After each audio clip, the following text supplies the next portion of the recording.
বন্ধুরা, আমরা প্রতিদিন অনেক রকম ফল খাই, কিন্তু এমন একটি ফল আছে যা একাই অনেক রোগ দূর করতে পারে, আর সেটা হলো পেঁপে। আজকের ভিডিওতে জানাবো পেঁপে খাওয়ার অসাধারণ উপকারিতা আর কিভাবে খেলে আপনি এর পুরো লাভ পাবেন। চলুন শুরু করি। প্রথমেই বলি, পেঁপে হলো একটি পুষ্টিগুণে ভরপুর ফল। এতে রয়েছে vitamin A, vitamin C, vitamin E আর ফাইবার আর শক্তিশালী অ্যান্টিঅক্সিডেন্ট। পেঁপে খাওয়ার 5টি উপকারিতা হলো: নাম্বার 1, হজম শক্তি বাড়ায়।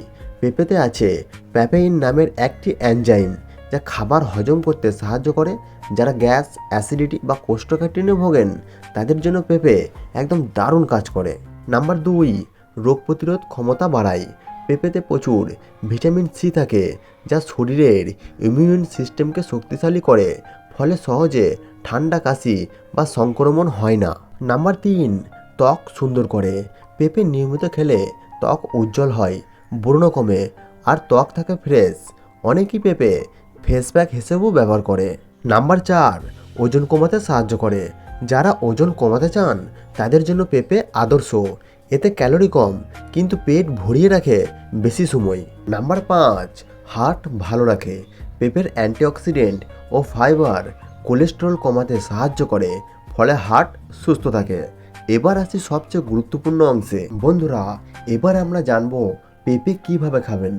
পাকা পেঁপে সরাসরি ফল হিসেবে খাওয়া সবচেয়ে ভালো।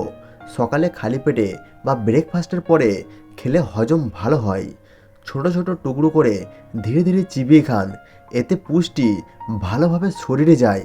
আর কাঁচা পেঁপে সাধারণত রান্না করে খাওয়া হয়, ডাল বা সবজির সাথে রান্না করলে খুবই উপকারী। এটি লিভার ও হজমের জন্য বিশেষ ভালো। বন্ধুরা, এবার আমরা জানবো পেঁপে কখন খাওয়া উচিত। সকালে খেলে সবচেয়ে বেশি উপকার পাওয়া যায়। রাতে খুব বেশি না খাওয়াই ভালো, কারণ হজম একটু ধীরে হতে পারে। আর পেঁপে চিবিয়ে খাওয়ার গুরুত্ব: অনেকেই তাড়াহুড়ো করে ফল গিলে ফেলেন, এটা বড় ভুল। পেঁপে ভালোভাবে চিবিয়ে খেলে এর এনজাইমগুলো ঠিকমতো কাজ করে এবং হজম অনেক ভালো হয়। অতিরিক্ত পেঁপে খাওয়া উচিত নয়। গর্ভবতী মহিলারা কাঁচা পেঁপে খাওয়ার আগে ডাক্তারের পরামর্শ নিন। পেঁপে একটি সস্তা কিন্তু অসাধারণ উপকারী ফল। প্রতিদিন অল্প করে খেলে শরীর থাকবে সুস্থ, ত্বক থাকবে সুন্দর আর হজম হবে একদম ঠিক। ভিডিওটি ভালো লাগলে লাইক দিন, শেয়ার করুন আর এমন স্বাস্থ্য টিপস পেতে চ্যানেলটিকে সাবস্ক্রাইব করতে ভুলবেন না। ধন্যবাদ।